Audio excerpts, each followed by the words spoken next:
So this is Dr. Daniel Gulo at the Malta Study Center with my colleague Stephen Busutil, who is our site director and photographer at the Banca Giuratale of the National Archives in Mdina.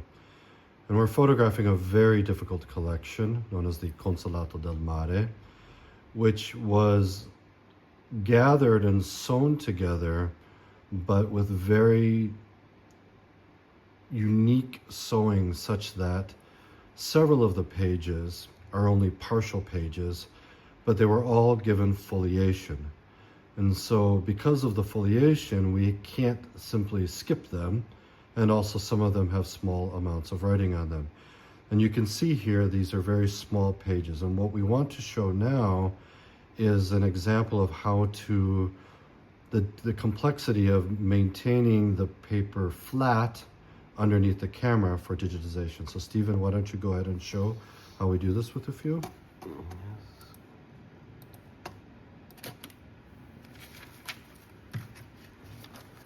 So for every time we photograph, we have to manipulate the document.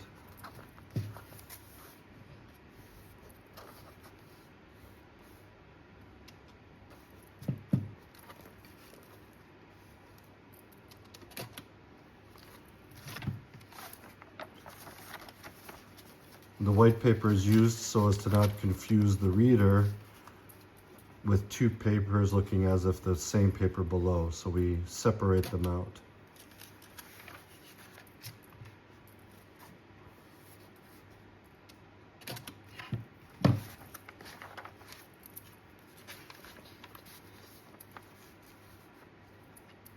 And that's how it's done.